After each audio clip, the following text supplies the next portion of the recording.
गर्मी में गरीब बहू का जुगाड़ू ठंडा ससुराल। अरे तारा, इस गड्ढे में पानी क्यों भर रही हो? भैया, ये भाभी का नया जुगाड़ है। अरे तारा, क्या तुम्हारी भाभी इस गड्ढे में पानी भरकर मछली पालने वाली है? तारा घर के सामने किए हुए गड्ढे में पानी भर रही थी। उसका घर काफी अलग तरह का था। छत पर मिट्टी लगी हुई थी और उस पर 5-6 मटके रखे हुए थे। घर की दीवार ईंट की थी, लेकिन उस पर सफेद मिट्टी लगी हुई थी। खिड़कियों पर पर्दे की जगह मिट्टी के मटके थे। कद्दू और मनी प्लांट के पौधों के पत्ते ने पूरे घर के दरवाजे को छोड़कर बाकी हिस्सों को घेर रखा था। रोहन रानी का मजाक उड़ा रहा था, तभी पार्वती घर से निकलती है। रोहन तो मेरी जुगाड़ू बहू का मजाक क्यों बना रहा है? अरे वो माँ, वो तू चुप कर। आज उसी के जुगाड़ की वजह से तो इतनी गर्मी में भी हमारे घर में इतनी ठंडक है। अगर वो ना होती तो इस भीषण गर्मी में भुट्टे की तरह पक गए होते। पार्वती ऐसा क्यों कह रही थी? उसकी बहू ने ऐसा क्या जुगाड़ किया था? पार्वती का घर इतना अतरंगी क्यों था और तारा घर के सामने बड़ा गड्ढा करके उसमें पानी क्यों डाल रही थी? जानने के लिए कहानी में पीछे चलते हैं। रानी, मुझे माफ कर दो। मैं तुम्हारे साथ अब और नहीं रह सकता। मेरी सरकारी नौकरी नहीं निकली, मैं एग्जाम में फेल हो गया। रोहन, क्या तुम सिर्फ एक नौकरी के भरोसे बैठे थे? रानी और रोहन एक दूसरे को डेट कर रहे थे। रोहन एग्जाम में फेल हो गया था, इसीलिए वो रानी के कदमों पर बैठकर उससे ब्रेकअप कर रहा था और माफी मांग रहा था। हाँ रानी, मुझे लगा था कि अगर नौकरी में निकल जाएगी तो मैं तुम्हारे पापा से हमारी शादी की बात करूंगा, लेकिन मैं नहीं कर पाया। रोहन, अगर मैं शादी करूंगी तो सिर्फ तुमसे करूंगी, वरना किसी से नहीं करूंगी। तुम समझने की कोशिश करो, मैं बहुत गरीब परिवार से हूँ। तुम कहाँ महलों की रहने वाली, इस गरीब की झोपड़ी में तुम नहीं रह पाओगी। वो सब मुझे नहीं पता। मुझे बस इतना पता है कि मैं तुमसे प्यार करती हूँ और अगर तुम साथ हो तो मैं कहीं भी रह लूंगी। रानी, तुम समझ क्यों नहीं रही हो? ये कोई रोमांटिक ड्रामा नहीं है, बल्कि असल जिंदगी है। यहाँ सिर्फ प्यार से जिंदगी नहीं चलती, और भी चीजें मायने रखती हैं। रोहन, अगर तुम मुझसे शादी नहीं करोगे तो मैं घर छोड़कर चली जाऊंगी या फिर खुद को कुछ कर लूंगी। रोहन रानी की बात सुनकर डर जाता है और दोनों मंदिर में जाकर शादी कर लेते हैं और रानी के घर आते हैं। रोहन ने टी-शर्ट और जीन्स पहनी थी, रानी भी जीन्स टॉप में थी। उसकी मांग में सिंदूर, गले में मंगलसूत्र और वरमाला थी। रोहन और रानी जैसे ही रानी के घर जाते हैं वैसे ही। रानी, ये सब क्या है? तुमने शादी कर ली? तुम्हारी हिम्मत कैसे हुई बिना बताए शादी करने की? मैं रोहन से बहुत प्यार करती हूँ पापा, उसके बिना नहीं रह सकती। रानी के बिना बताए शादी कर लेने से राजेंद्र बहुत गुस्सा हो जाते हैं। वो अपने आदमियों को बोलकर रोहन को पिटवाने लगते हैं। तभी रानी बीच में आकर, पापा रुकिए, आपके आदमी जिसे बेरहमी से पीट रहे हैं वो मेरे पति हैं। अगर आप इन्हें पिटवाएंगे तो आप मेरा मरा मुंह देखेंगे। रानी, तुम इस गरीब फटीचर के लिए अपने पापा से ऐसी बातें कर रही हो, लेकिन मैं तुम्हें जानता हूँ। तुम इस लड़के के साथ 6 महीने भी नहीं रह पाओगी। तुम इसे जल्दी छोड़कर घर आ जाओगी। पापा, ऐसा कभी नहीं होगा। ऐसा जरूर होगा, मैं जानता हूँ अपनी बेटी को। तुमने तो असल जिंदगी देखी नहीं है। गरीबी क्या होती है ये तो तुम जानते भी नहीं हो। एसी के बिना तुम रह लोगी? हाँ पापा, मैं रह लूंगी। अब जहाँ मेरे पति रहेंगे वही मेरी दुनिया है। ये बातें सिर्फ फिल्मों में अच्छी लगती हैं। जब गर्मी में मिट्टी के चूल्हे में रोटियां सीखनी पड़ेंगी तब आटे दाल का भाव पता चलेगा तुम्हें। जाओ अपने पति के साथ, मैं भी देखता हूँ तुम इस गरीब की झोपड़ी में कैसे रहती हो। राजेंद्र गुस्से में रानी और रोहन को अपने घर से निकाल देता है। रोहन रानी को लेकर अपने घर आ जाता है। रोहन की भाभी काजल दरवाजा खोलती है। माँ जी, रोहन आ गए हैं और वो अपने साथ किसी को लेकर आई है। रोहन तो बिना बताए किसे घर ले आया? ये कहते हुए पार्वती दरवाजे पर आती है। रोहन, तूने शादी कर ली और हमें बताया भी नहीं। हमने तो तुझे शहर पढ़ने के लिए भेजा था, तूने ये क्या किया? माँ, मैं और रानी एक दूसरे को बहुत प्यार करते हैं। हम दोनों शादी करना चाहते थे, लेकिन रानी अमीर फैमिली से है। रानी के पिताजी तैयार नहीं थे, इसलिए हमें इस तरह से शादी करनी पड़ी। रोहन के परिवार वाले बहुत सीधे साधे लोग थे। रोहन के समझाने पर वो रानी को अपने घर की बहू स्वीकार कर लेते हैं। बेटा, अगर बहू अमीर घर से है तो वो हमारे गरीब घर में कैसे रहेगी? देख अभी से कैसे गर्मी से पसीने से तरबतर हो रही है। माँ जी, मैं इस घर में आराम से रह लूंगी, आप चिंता मत कीजिए। पार्वती रानी का गृह प्रवेश करवाती है। रानी कलश गिराकर घर के अंदर प्रवेश करती है। उफ, कितनी गर्मी लग रही है। ऐसा लग रहा है जैसे किसी ज्वालामुखी में आ गई हूँ। पंखा तो जैसे आग फेंक रहा है। रोहन का घर बहुत छोटा था। उसके घर की दीवारें जगह जगह से फटी हुई थी और उसकी छत टीन की थी। टीन की छत होने की वजह से उसका घर बहुत गर्म हो जाता था। रानी को गर्मी में परेशान देखकर रानी, तू कपड़े चेंज करके कुछ हल्के कपड़े पहन ले, रात बहुत हो गई है, सो जा। पार्वती की बात सुनकर रानी तारा के कपड़े पहनती है और जैसे तैसे गर्मी में सोने की कोशिश करती है। ये बिस्तर कितना गर्म है, इसमें सोकर लग रहा है जैसे अंगारों में सो रही हूँ, मेरी पीठ जल रही है। रानी, मैं जानता हूँ तुम्हें अपने मखमली बिस्तर में एसी के हवा में सोने की आदत है, लेकिन इस घर में तो तुम्हें यही बिस्तर मिलेगा। रोहन की बात सुनकर रानी शिकायत करना बंद कर देती है और जैसे तैसे सोने की कोशिश करती है। तभी एक मच्छर आकर उसे काट लेता है। एक तो ये गर्मी, ऊपर से ये मच्छर, दोनों ने जीना मुश्किल कर दिया है। रानी कभी गर्मी तो कभी मच्छर की वजह से परेशान होकर रात भर सोने की कोशिश में करवटें लेती रहती है। अगले दिन रानी की आंख देरी से खुलती है। वो फ्रेश होकर रसोई में जाती है। ये क्या जेठानी जी, आप चूल्हे पर खाना बना रही हैं? क्या हमारे घर में गैस नहीं है? नहीं रानी, गैस सिलेंडर बड़ा महंगा है, अभी देवर जी काम भी नहीं कर रहे हैं और मेरे पति की भी कमाई उतनी नहीं है कि गैस सिलेंडर लिया जा सके। अब तुम्हें भी चूल्हे पर खाना बनाने की आदत डाल लेनी चाहिए। आप सही कह रही हैं। एक काम करती हूँ, आज मैं चूल्हे पर नाश्ता बनाती हूँ, लेकिन मुझे तो चूल्हा जलाना ही नहीं आता। अरे तो क्या हुआ, नहीं आता तो आ जाएगा, मैंने लकड़ी सुलगा दी है, तुम इस पाइप से फूंक मारो। रानी चूल्हे में फूंक मारती है लेकिन चूल्हा नहीं जलता। पर चूल्हा जलाने की कोशिश में रानी गर्मी में पसीने से नहा लेती है। रानी बेटा, तुम चूल्हे में खाना क्यों बना रही हो? तुम्हें तो इन सब चीजों की आदत नहीं है। देखो, चूल्हे के सामने बैठने से तुम्हारा चेहरा टमाटर की तरह लाल हो गया है। चूल्हे की आग की तपिश तुम कैसे बर्दाश्त करोगी? इतना कहकर पार्वती बिस्तर के पास से एक हाथ का बुना हुआ पंखा लेकर आती है और उससे रानी को हवा करने लगती है। माँ जी, आप चिंता मत कीजिए, मैं ठीक हूँ। रानी अपनी साड़ी के पल्लू से बार बार पसीना पोंछते हुए जैसे तैसे जेठानी के साथ मिलकर सारा खाना बनवाती है। ये आलू भिंडी तो बड़ी कुरकुरी और अच्छी बनी है। पिताजी, आज आलू भिंडी देवरानी जी ने बनाई है। क्या बात है, मुझे तो लगा था हमारी छोटी बहू को खाना बनाना आता ही नहीं है, लेकिन वो तो बड़ा स्वादिष्ट खाना बनाती है। काजल और रानी सभी को खाना खिलाती हैं। खाना खाने के बाद रोहन आईने के सामने खड़ा होकर अपना टाई पहनने लगता है। तभी रानी उसके पास आती है और उसे टाई पहनाने लगती है। आपने कुछ सोचा आगे क्या करना है? हाँ, मैंने अपने दोस्त से बात की है। उसने मुझे एक डेटा एंट्री जॉब के बारे में बताया है। वहाँ 9 घंटा काम करना पड़ेगा और 10,000 सैलरी है। आज मैं वहीं काम करने जा रहा हूँ। टाई पहनकर रोहन काम पर चला जाता है। रानी घर के छोटे मोटे काम करने लगती है। देखते ही देखते दोपहर हो जाती है। पार्वती खाना खाकर सोने की कोशिश करती है। जमीन पर बैठूं तो जमीन तंदूर की तरह जल रहा है, खटिया पर लेटूं तो खटिया जल रही है, आखिर में करूं तो क्या करूं? पार्वती ये सब सोचती है कि तभी उसे पड़ोस वाली शांति का ख्याल आता है। तुम लोग घर का काम करो, मैं शांति से मिलकर आती हूँ।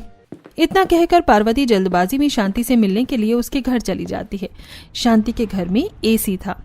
अरे पार्वती, तू आ गई? मुझे लगा तेरे घर में नई बहू आए है तो आज शायद मेरे घर नहीं आएगी। शांति, तुझे तो पता है मेरा घर कितना गर्म हो जाता है। दोपहर के वक्त तो घर पर रहना बहुत मुश्किल होता है और कई दिनों से मैं तुझसे मिली भी नहीं थी, तो सोचा तुझसे मिलने चली आऊं। हाँ, माँ भी ऐसी ही हवा में सुस्ता ही रही थी। शांति और पार्वती दोनों एसी की हवा खाते हैं, बातें करती हैं। तभी कोमल, मम्मी जी, आपने फिर एसी चालू कर दिया। राकेश जी ने आपसे कहा था ना कि इस बार इलेक्ट्रिसिटी बिल बहुत ज्यादा आया है, लेकिन आप अपने गरीब भिखारी दोस्तों के लिए एसी चला रही हैं। बाहो, या तो कैसी बातें कर रही हैं? पार्वती हमारी पड़ोसी है। पड़ोसी है तो क्या हुआ माँ जी, आप इन्हें सर पर बिठा लेंगी। आपको तो इन्हें जमीन पर बिठाना चाहिए था। इन लोगों की सही जगह वही है। आप मेरे पीहर से आए सोफे पर इन्हें क्यों बैठा रही हैं? शांति की बहू कोमल पार्वती के उसके घर जाने पर काफी खाली कोटी सुनाती है। शांति का भी उसके घर पर ज्यादा कोई बस चलता नहीं था, इसलिए वो भी अपनी बहू को कुछ कह नहीं पाती और उदास होकर पार्वती भी घर आ जाती है। घर पर रानी सबके लिए कच्चे आम की कैरियां काट रही थी। माँ जी, आपकी कैरी में तीखा मसाला डालूंगी या नॉर्मल मसाला रानी आम चाट बनाने के लिए पार्वती से पूछती है, लेकिन पार्वती रानी की बात पर ध्यान नहीं देती। क्या बात है माँ जी, परेशान लग रही हैं? अभी तो आप अपने दोस्त से मिलने गई थी, इतने में क्या हो गया? जरूर शांति चाची को बहू कोमल ने कुछ कहा है। मैंने तो कितनी बार माँ जी को समझाया है कि उनके घर में ना जाए, लेकिन वो मेरी बात सुनती ही नहीं और बेचारी कर भी क्या सकती है, हमारा घर इतना गर्म जो है। रानी आम का चाट बनाकर पार्वती के लिए लेकर जाती है। माँ जी, अगर किसी जगह पर हमारी इज्जत नहीं होती तो हमें वहां नहीं जाना चाहिए। मैं जानती हूँ बेटा, लेकिन कभी कभी परेशान हो जाती हूँ इस उमस और गर्मी से। इस घर में दम घुटने लगता है। पार्वती पहले से ही बहुत उदास थी, इसीलिए रानी उन्हें कुछ समझाती नहीं है। रात को जब रोहन घर आता है तो रानी उसे सारी बात बताती है। रानी, इसे कहते हैं गरीबों की जिंदगी। मुझे पता है ऐसी जिंदगी तुमने कभी नहीं देखी है। भगवान उनको ठंडक देता है जिनकी जेब गर्म होती है, वरना जहां अमीरों के लिए गर्मी सिर्फ मौसम है, वहीं गरीबों के लिए किसी सजा से कम नहीं है।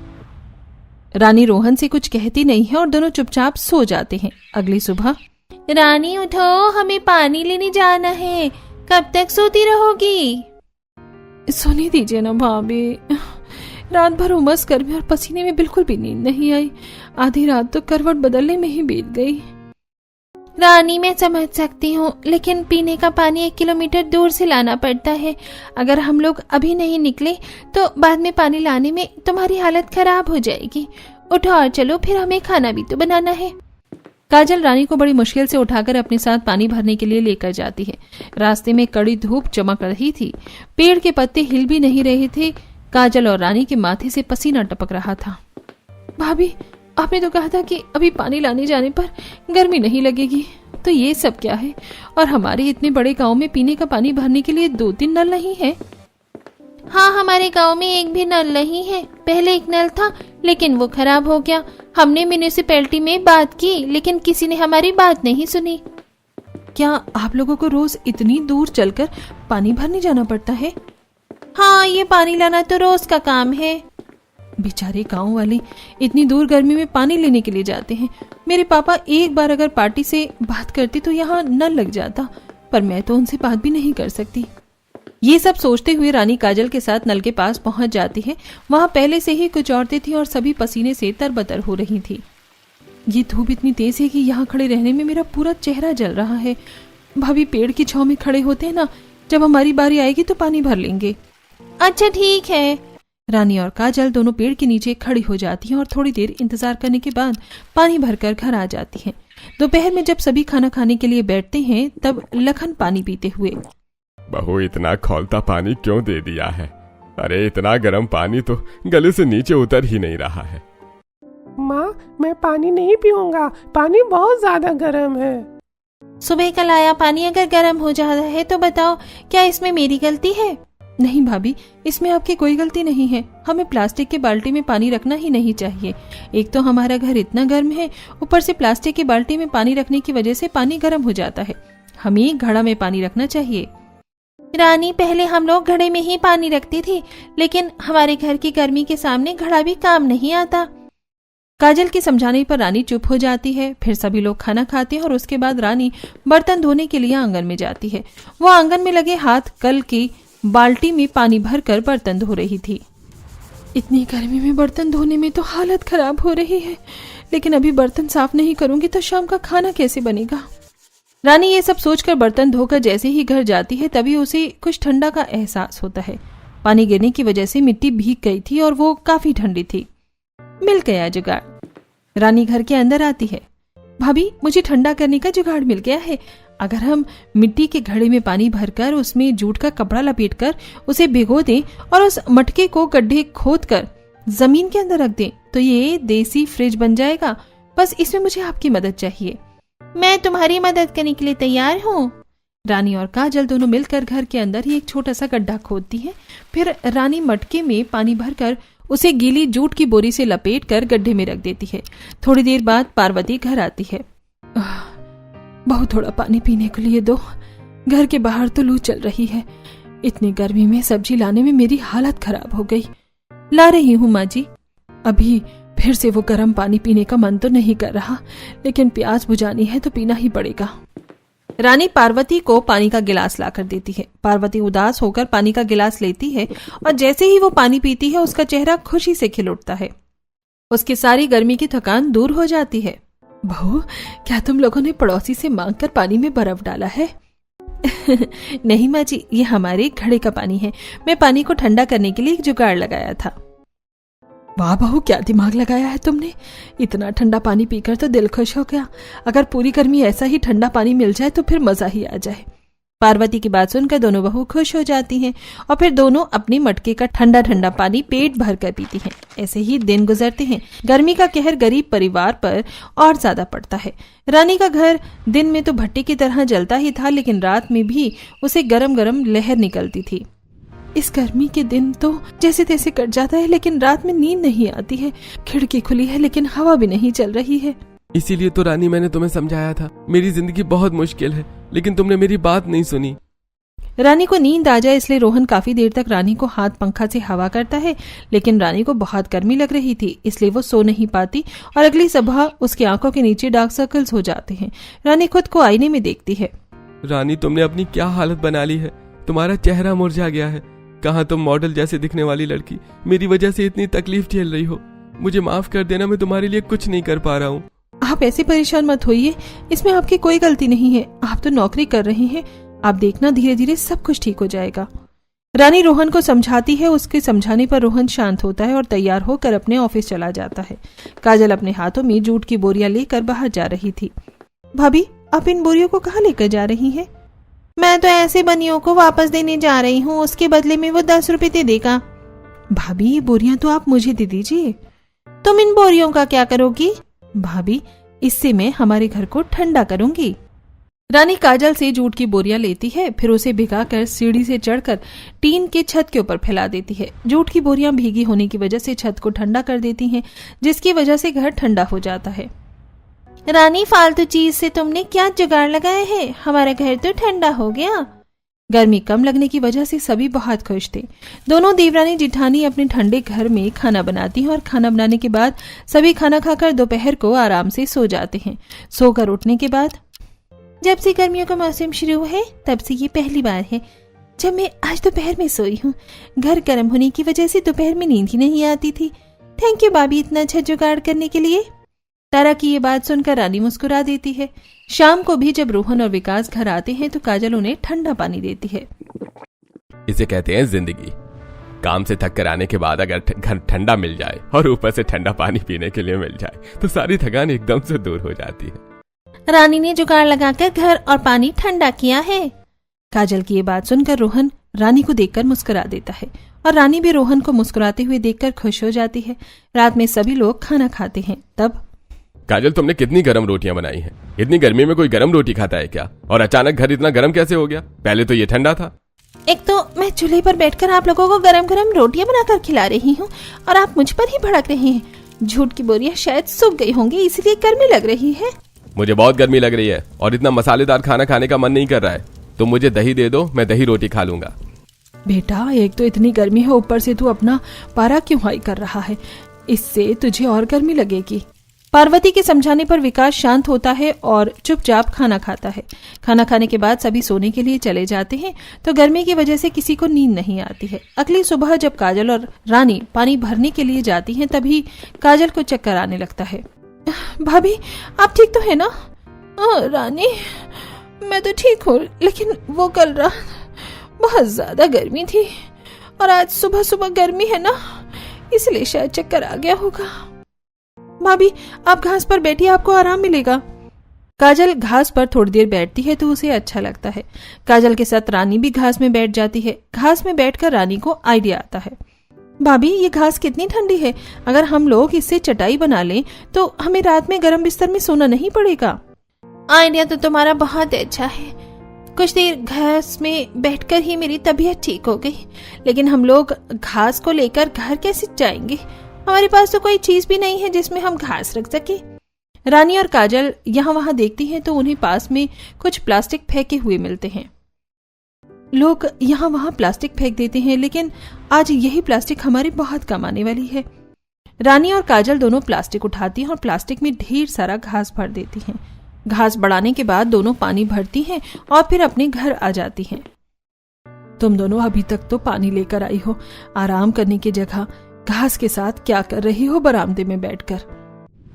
माँ जी, हम लोग घास की चटाई बना रहे हैं। घास बहुत ठंडी होती है, अगर हम लोग रात में इनकी चटाई पर सोएंगे तो हमें ज्यादा गर्मी नहीं लगेगी। ऐसी बात है तो मैं भी तुम्हारी मदद करती हूँ। तीनों सास बहू मिलकर घास की चटाई बनाती हैं। इसी वजह से घंटों का काम मिनटों में हो जाता है और बहुत अच्छी घास की चटाई बन जाती है। ये घास की चटाई तो काफी ठंडी है, इस पर हम लोग आराम से सो पाएंगे। दोपहर के समय सभी औरतें और रौनक खाना खाकर घास की चटाई में सो जाते हैं। चटाई ठंडी होने की वजह से थोड़ी देर के लिए सबकी आंखें लग जाती हैं। तभी काजल, माँ, दरवाजा खोलो, मैं कुछ लेकर आया हूँ। अब ये विकास क्या लेकर आया है? पार्वती नींद में औंघाते हुए दरवाजे पर जाती है। विकास अपने साथ 2-3 केले के पेड़ लेकर आया था। अरे तू ये सब क्या उठा लाया रे? अरे कारखाने में बहुत सारे केले के पेड़ हैं, लेकिन अब मेरे कारखाने का मालिक उस जगह पर प्लांट लगवाने वाला है, तो उसने पेड़ काट दिया। उन पेड़ों में काफी सारे केले थे, तो मैं उन्हें घर ले आया। विकास की बात सुनकर काफी लोगों की नींद खुल जाती है और सभी घर के बाहर आ जाते हैं। अरे वाह, इतने सारे केले, केला खाने में तो बहुत मजा आएगा। बेटा, लाना था तो सिर्फ केला तो ले आता, पेड़ लाने की क्या जरूरत थी? माँ जी, जेठ जी ने बहुत अच्छा किया है। केले के पत्ते देखकर मुझे एक जुगाड़ आया है जिससे हम अपने घर को ठंडा कर सकते हैं। कैसे बहू? केले का पत्ता बहुत ठंडा होता है। अगर हम लोग घास का नेट बनाकर उसके ऊपर से केले का पत्ता रखकर उसे घर के अंदर छत पर लगा दें तो हमारा घर बिल्कुल भी गर्म नहीं होगा। माँ भी सही कह रही है। मैंने साइंस में केले के पेड़ के फायदे के बारे में काफी पढ़ा है। चलिए भाभी, हम लोग घास लेकर आते हैं। रुको, मैं भी तुम्हारे साथ चलती हूँ। काजल, रानी और तारा तीनों ढेर सारा घास लेकर आती हैं। फिर दोनों बहू सास ननद मिलकर घास का नेट बनाती हैं। नेट बनाने के बाद रानी उसमें केले का पत्ता रख देती है और उसे रस्सी की मदद से घर के अंदर छत पर कोने कोने में बांध देती है।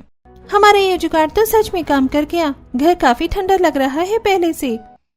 रात में जब सभी सोते हैं सभी को काफी नींद अच्छी आती है, क्योंकि घास की चटाई और घर ठंडा हो जाने से सभी आराम से सो पाते हैं। अगले दिन रानी घर का काम कर रही थी। तब काजल भाभी, रानी भाभी, चली ना हम लोग नदी में जाकर नहाते हैं, बड़ा मजा आएगा। सारी औरतें जा रही हैं आज नदी में नहाने। मजा तो आएगा, चलो चलते हैं। दोनों बहू अपनी ननद के साथ नदी में नहाते हैं। अरे ये क्या, ये मिट्टी सफेद क्यों है? रानी, ये घास तरह की मिट्टी है। ऐसी मिट्टी सिर्फ हमारे गांव में ही मिलती है। इससे चौक बनाया जाता है जिससे बच्चे स्लेट में लिखते हैं ना। अच्छा, ये तो बहुत अच्छी चीज है। रानी, काजल और तारा तीनों नहाकर जब घर आती हैं तो देखती हैं कि कुछ लोग विकास का सहारा लेकर घर आ गए हैं। क्या हो गया इन्हें? बेहोश क्यों हो गए ये? विकास भैया धूप में कारखाने में काम कर रहे थे, अचानक उन्हें चक्कर आ गए। राजन एक दोस्त की मदद से विकास को उसके घर पर सुलाता है। आप लोग इतनी गर्मी में कैसे रहते हैं? शायद विकास भैया को लू लग गई है। मालिक ने कहा है जब तक उनकी तबीयत पूरी तरह ठीक नहीं होती वो काम पर ना आए। ऐसी तबीयत खराब होने से कोई एक्सीडेंट भी हो सकता है ना। इतना कहकर राजन चला जाता है। काजल रोहन के चेहरे पर पानी छिड़कती है। तारा, जल्दी से खिड़की खोल और रानी तू जाकर राशन की दुकान से गोंद, कतीरा और सब्जा नीड्स लेकर आ। ये लू भगाने के बहुत फायदेमंद होते हैं। तारा खिड़की खोलती है लेकिन उसे गर्म हवा आ रही थी। माँ, खिड़की खोलने का कोई फायदा नहीं है, खिड़की से गर्म हवा आ रही है।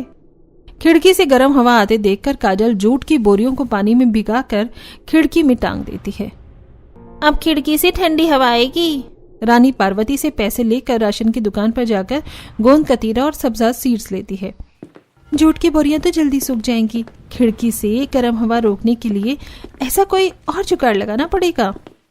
ये सब सोचते हुए रानी आ रही थी। तभी उसकी नजर उसके पड़ोस में रहने वाली औरत पर जाती है। ये मिट्टी के मटके से खिड़की क्रॉस वेंटिलेशन बना सकती हूँ। रानी अपने पड़ोसी के पास जाती है। चाची, क्या आप मुझे कुछ टूटे हुए मटके दे सकती हैं?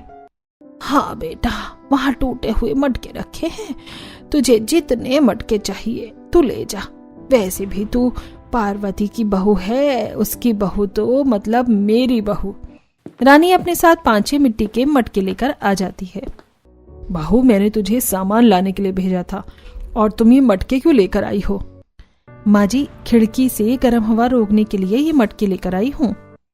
रानी गोंद, कतीरा और सब्जा सीड्स को काजल को देती है। काजल उसमें शरबत बनाकर विकास को पिलाता है। वहीं रानी छेनी, हथौड़ी लेकर खिड़की को किनारे किनारे से तोड़ती हैं। फिर मिट्टी के मटके के पीछे वाले हिस्सों को तोड़कर उसके ऊपर एक खिड़की पर लगा देती हैं। वो मटके के मुंह को अंदर और नोच वाले हिस्से को बाहर दिखाती हैं और मटका के बीच में मिट्टी भर देती हैं। भाभी, ये मिट्टी कहाँ से आई? ये मिट्टी तो मैं विमला चाची के घर से लाई हूँ, पर हमारी नदी की ही मिट्टी है। रानी मिट्टी लगाकर अच्छे से खिड़की में मटका फिट कर देती है। रानी जैसे ही खिड़की के पास से हटती है, खिड़की से ठंडी ठंडी हवा आने लगती है। खिड़की से इतनी ठंडी हवा आ रही है, बस अब किसी तरह अगर हमारा घर ठंडा हो जाए तो हमारी सारी मुसीबतें दूर हो जाएंगी। रानी भाभी, मैंने सुना है सफेद मिट्टी बहुत ठंडी होती है। आप खिड़की में लगाने से वो इतनी ठंडी हवा दे सकती है, तो अगर हम ये मिट्टी घर में लगा दी तो पूरा घर ठंडा हो जाएगा। मेरी ननद तो काफी होनहार है, क्या आइडिया दिया है तुमने। चलो नदी के पास से मिट्टी लेकर चलते हैं। भाभी, आप भी हमारे साथ चलिए, काम जल्दी हो जाएगा। तीनों नदी के किनारे कुदाल और लोहे का गमला लेकर जाती हैं। नदी के किनारे ठंडी हवा चल रही थी, लेकिन धूप बहुत तेज थी। इतनी कड़ी धूप में मिट्टी खोदने में तो हमारी हालत खराब हो जाएगी। तारा, ये बस एक बार की मेहनत है। एक बार ये जुगाड़ काम आ जाए तो फिर हमारा घर बर्फ की तरह ठंडा हो जाएगा, इसलिए हिम्मत मत हारो। तीनों मिलकर कड़ी धूप में नदी के किनारे से मिट्टी निकालकर गमले में रखती हैं और फिर गमले को उठाकर सर पर रखकर घर ले जाती हैं।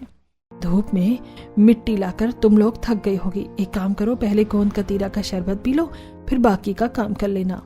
तीनों शरबत पीती हैं और फिर पूरे घर को मिट्टी लगाना शुरू करती हैं।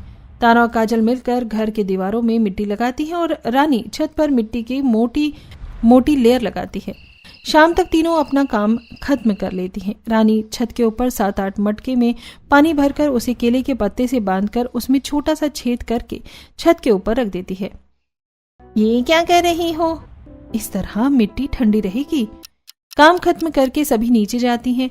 वो बचे हुए मटके में कद्दू के बीज और मनी प्लांट लगाती हैं। हर दिन रानी पौधों में पानी देती है, जिससे उनके बेल निकल आती है और वो दीवार पर फैल जाती है। राहुल के ससुराल के लोग उसे जुगाड़ से बहुत खुश थे। घर तो सचमुच बहुत ठंडा हो गया है। जुग जुग जियो मेरी बच्ची। रात में रोहन जब घर आता है तो खुशी से रानी को गले लगा लेता है। रानी, मुझे माफ कर दो। मैंने कभी तुम्हारे प्यार को नहीं समझा। हमेशा तुम्हें यही कहा कि तुम इस गरीबी में कैसे रहोगी, लेकिन मैं गलत था। मुझे मेरी गलती समझ आ गई। प्यार सच्चा हो तो इंसान कहीं भी रह सकता है। क्या कर रहे हो जी? छोड़ो, सब देख लेंगे। रानी, तुम्हें पता है मेरे दोस्त की अभी शादी हुई।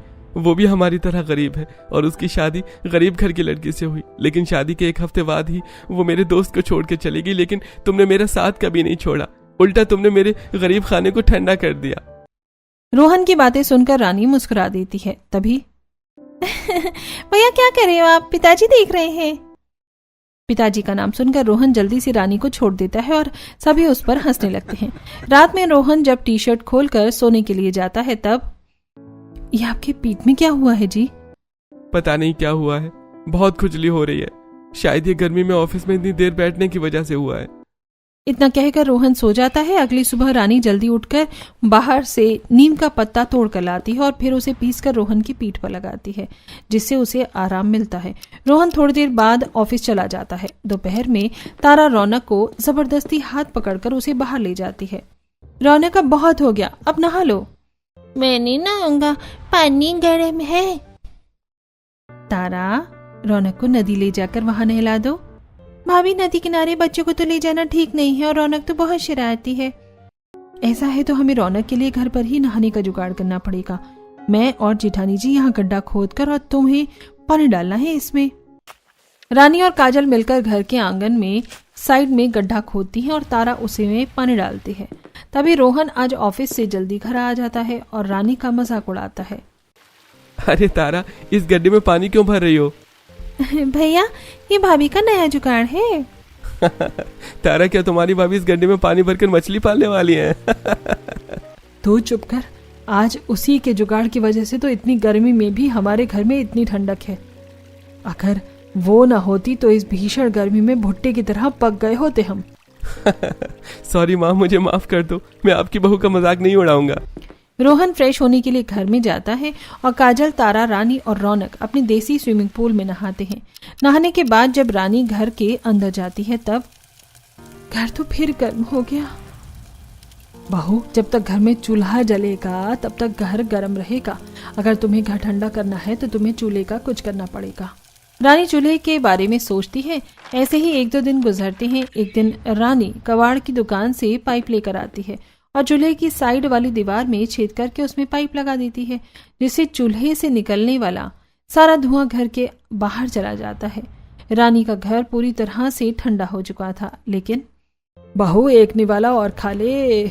अरे माँ जी, नहीं, पेट भर गया। रानी बेटा। अपने पापा की आवाज सुनकर जल्दी से वो बाहर आ जाती है। पापा, अंदर आइए ना। रानी अपनी मम्मी पापा को लेकर घर के अंदर आती है। रानी का ठंडा ठंडा ससुराल देखकर उसके घर वाले चौंक जाते हैं। रानी उन्हें ठंडा शरबत लाकर देती है। बेटा, तुम्हारे पापा को तुम्हारी बहुत याद आ रही थी, इसलिए मैं उन्हें लेकर आ गई हूँ। बेटा, मैंने तो सोचा था कि तुम गर्मी में पता नहीं कैसे जी रही होगी, लेकिन तुम्हारा घर तो ठंडा है। समधी जी, ये सब आपकी बेटी ने ही किया है। उसने अपने जुगाड़ से हमारी मिट्टी जैसे गर्म घर को अपना ठंडा ससुराल बनाया है। आपकी बेटी बहुत अच्छी है। मुझे माफ करना रानी, मैं तुम्हें समझने में गलती कर दी। मुझे लगा था कि तुम रोहन के साथ नहीं रह पाओगी, लेकिन तुमने मुझे गलत साबित कर दिया। तुमने सही कहा था, प्यार सच्चा हो तो सब कुछ मुमकिन है। मुझे तुम पर नाज है बेटी। राजेंद्र की बात सुनकर रानी बहुत खुश होती है और अपने पिता को गले लगा लेती है। रानी के पिता उससे मिलने के बाद अपने घर चले जाते हैं और रानी अपनी ठंडी ससुराल में खुशी से रहती है।